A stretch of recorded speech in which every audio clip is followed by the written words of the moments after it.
started with the Podcast of Champions, where we invite everybody, wherever you are, to join us for live chat. And we're going to prove that again sort of today, as we've got yet another new member. I am Arch Stanton. Shadow Biz is back with us.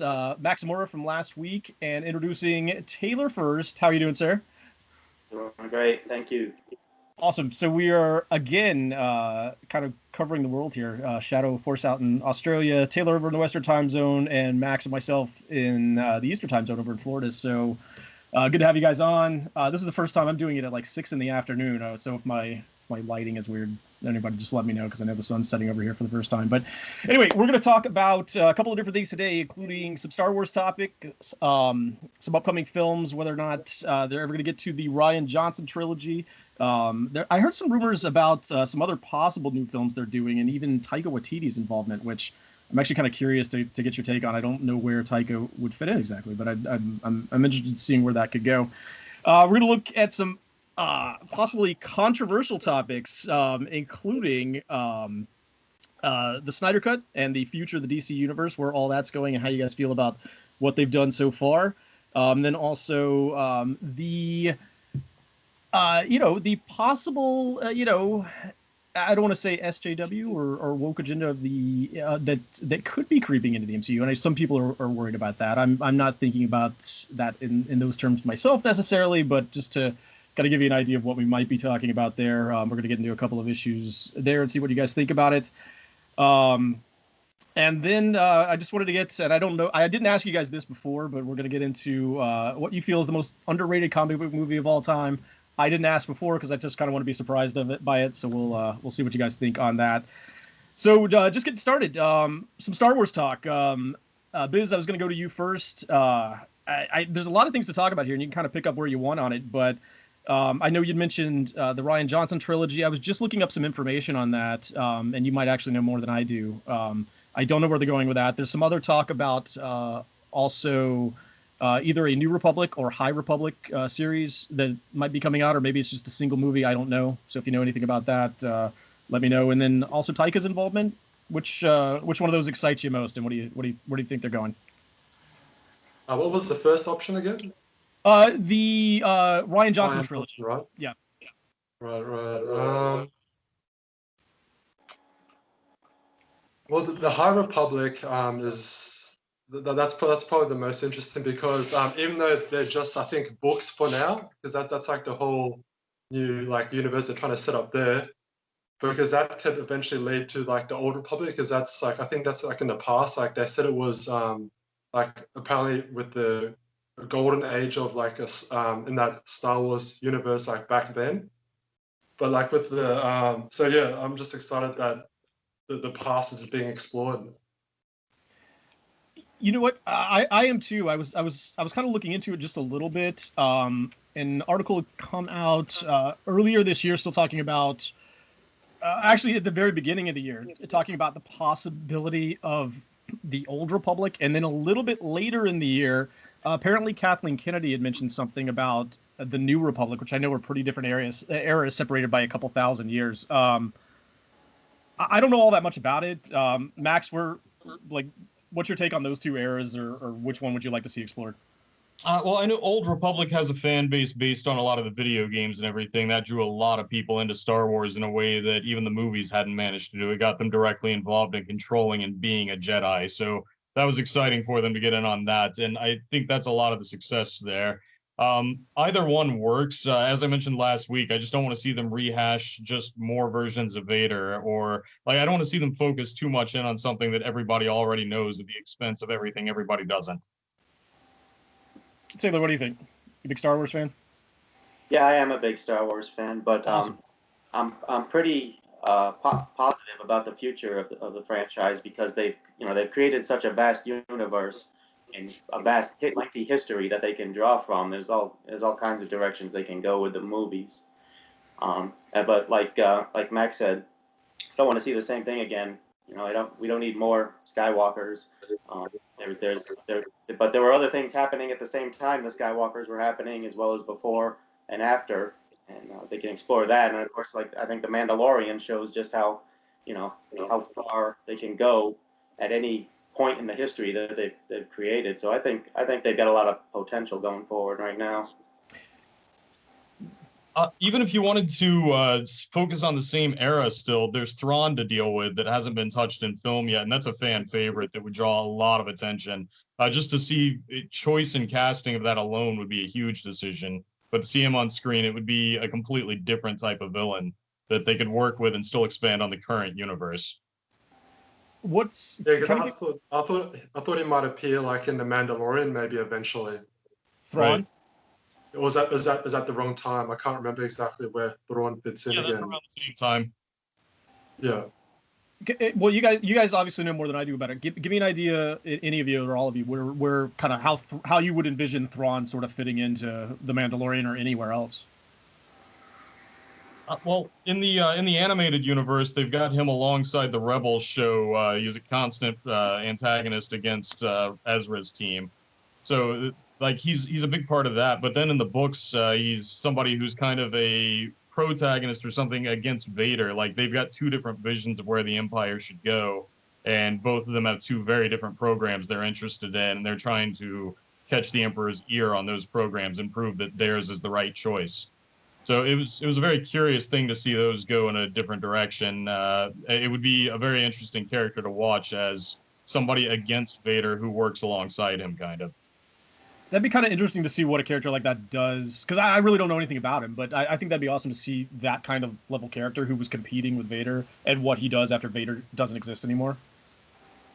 Is there any known idea of like how he ends? Like, would he have been around during the most recent sequels, or no? And also, like, for those that don't know, Thrawn is the way he looks, he's like a blue alien, but like humanoid blue alien.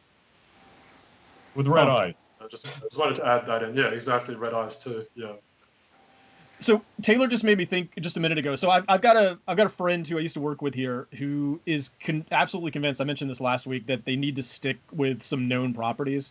I'm not convinced. I think with all of you and with a lot of people that I'd love to see some new stuff at this point. Maybe Thrawn. I love The Mandalorian. I think it's great. But I don't know, Taylor. What do you think? So he just thinks that they need to like run with Vader. That's the cash cow that they need to run with. He thinks that's the only thing that's going to work. But obviously, Mandalorian's successful. Do you think they could be really successful with like an Old Republic or a New Republic series? And do you prefer one or the other? Are you asking me? Yeah. Yeah. Well, I'm not real familiar with the extended universe. I haven't read any of the books. Don't play the video games. The only animation I've watched most of the Clone Wars. So I'm strictly a movie fan at this point. But I hear this stuff in the background about Old Republic, New Republic, and Thrawn. I've never heard of this guy before, but they just brought it up, and it sounds cool to me. So I just think they have the well to go to, just like comic books. They have a well of stories out there to draw from. They don't need to keep drawing from the same character or characters. I really agree. I don't really understand the idea that like they have to stick with the known stuff. I mean, we've seen with like a couple of different series at this point that like you can take a known property, introduce somebody new into it, and branch them off into their own thing, and it works extremely well. So I'm really looking forward to new stuff. I think that's actually what the Rebels show does a great job of demonstrating, is that while there's this whole focused on film series going on, there's this background action of the Rebels that are a massive part of what's actually contributing to the story. A lot of the stuff that goes on there, and I think Thrawn would be a perfect villain for that sort of setup where you're introducing new characters, a simultaneous plot. It would be like having another party doing something alongside the Lord of the Rings. It would just be something that would be a completely different story while being equally intense. That's what I thought was great about Rogue One. You guys may or may not know this, but Rogue One is actually my favorite Star Wars movie, just flat out. I loved having this related adventure. It was done by these completely different people. The movie itself felt very warlike to me. It just felt like, the intensity and the scrappiness and the kind of, no pun intended, rogue nature of like what you might see in, with like a military unit in an actual combat situation where you have to go out and accomplish this mission. And, it may not play a big role in the larger picture, but something that has to be done. I thought that was great. I loved Rogue One just for that.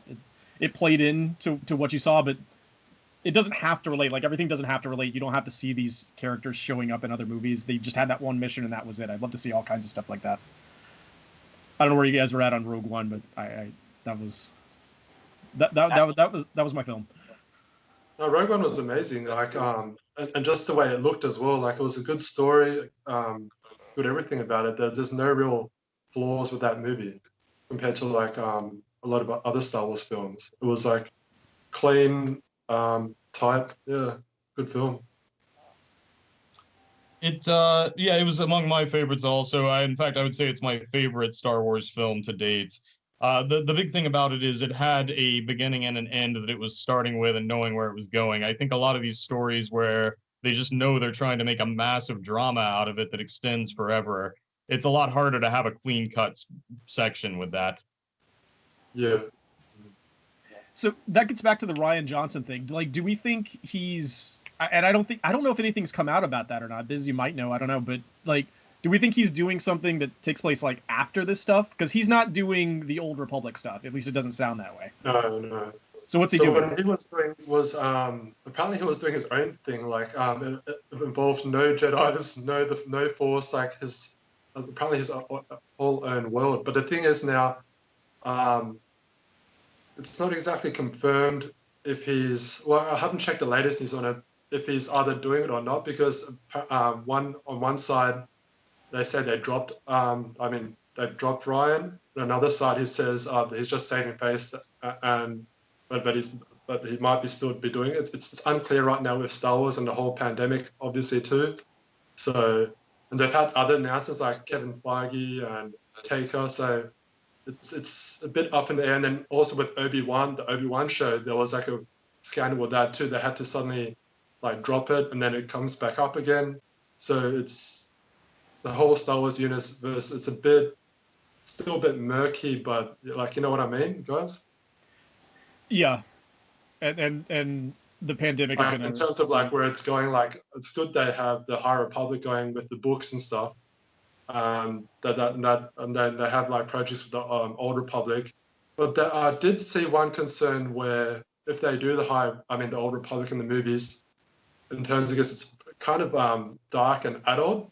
So they're concerned if it's going to be R-rated or not. Have you heard of that at all?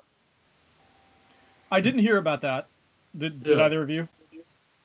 No. I wouldn't actually see a reason to make a Jedi movie rated R. They've had people getting hacked to pieces without managing to do that. I don't see why you would have to do it now. Like, it seems a step away from what's necessary for the story. Yeah. I've said this before too. I find in rare cases do I find R to be absolutely necessary. So I'd have trouble envisioning kind of a story that has to be R and that they couldn't get away with doing PG-13 on. But we'll see. But what about Taika? Because that's probably about the opposite of that discussion. What series or what show or what story could you see Taika and his style fitting into? Well, I'm sorry. Go ahead. No, you go. All right. I was actually kind of torn on this. My first takeaway on it was, he's got too much comedy in there. You almost have to go with like an Ewok or a droid show or something to lighten the mood. But then I started thinking about Ragnarok, and I realized that those have some of the most serious twists going on that you can imagine. Like, it's a very dark thing. It just gets to a point where you're wondering about, like, what kind of seriousness can you deliver without actually losing the humor? And at that point, you can do any Star Wars show and still include that as long as it's done right. Does Taika's style fit into anything in particular? Like, could you have seen a movie or a show that's been done so far that Taika could have directed? Like, does anything stand out to you guys? Well, he has directed a Star Wars, a Mandalorian episode already. I think was it the finale? Yeah, and he did a good job in that. So I didn't see any issues with him directing, but in terms of story, but I guess he's not the script writer, so it's not really up to him. Like, he can make like little changes here and then, but yeah, I'm confident with Taika directing it. Do you guys, maybe Taylor, do you want to do how about the idea of Kevin Feige coming in? Do you guys see that as a big benefit, or him taking his long-term vision style to that series? Are you for that or what? Well, I think I'd rather Feige stick to MCU just because it needs him. Um, the the sequel trilogy, the most recent trilogy in Star Wars, I like all of the movies, and I'm not one of the guys who rags on them all the time. But the problem that they had was there wasn't a plan. At least there didn't seem to be, or they didn't come across as have a plan. And Kathleen Kennedy, is that her name? Yes. Is responsible for that because she's in charge of Lucasfilms. At least she's at least partially responsible for it. Now you take a guy like Taiki. I'm sure if you gave him a plan to work with, he could execute it into something great. But yeah, I mean, Feige could too. If Feige took over Star Wars would become the most amazing thing in the world. But how much can one human being do? Yeah. I'm wondering. I'm actually kind of wondering like how long. I love to see him in the MCU too, and just to continue to stick it out. I'm wondering if he does it like, I don't, just because he loves it or as a challenge or something one day. I keep wondering like how long does he stick? If the MCU lasts another 15 years, does Kevin Feige stick it out the whole time? I mean, is he just that in love with doing it that he just keeps doing it? I don't know. Like, sometimes I hear people like say with like actors like, oh, they're tired of the role, they've got to move on, or but I don't think that's the case. I think Kevin Feige really loves the series he's doing. I'm just wondering if he like just gets curious about maybe doing Star Wars and decides to do it too. I don't know. Well, it was brought up in like, do you guys know John Campea? Yes. Yeah. Well, he in a video it was brought up that it's possible that Kevin Feige as his next challenge, because clearly the MCU is pretty much like a cakewalk for him right now. So his next challenge might be, he said that he might be going for Alan Horn's job, because eventually Alan Horn, because he's quite old, he's in charge of the whole film division of Disney. He'll have to retire because the thing was with Alan Horn, he was already retired, and they asked him to come back because he was so awesome at his job, because he was doing the film division with another company. Mm-hmm. So yeah. I forgot about that. You're right. He did consider leaving, and then he's been around for another couple of years doing it. Kevin Feige could definitely do that, I think. Does he want to? I don't know, because there's such a thing as like getting over promoted, or some people just get to a job and they love what they're doing and they don't want to be in charge of the whole store or the whole company. Like, they could do it, but they love being on the ground and working with a more creative side of it. So I don't know. Maybe he doesn't want to do that, but he might too. I really don't know. What you got, Max? Yeah, I don't want to go too strong here, but I think it might be like a Stan Lee situation where you're dealing with this product and it reaches so many people and it can have such a strong message. I don't know that you move away from that. Like, Stan could have kept doing more and more stuff, and he did do more stuff, but he still remained tied to Marvel, because I think you have that kind of impact, it's hard to step away from. Yeah, I agree. All right. Anybody have any thoughts that they just want to share on that? No, we're good. Okay. All right. All right. So let's head over and talk about some DC stuff now.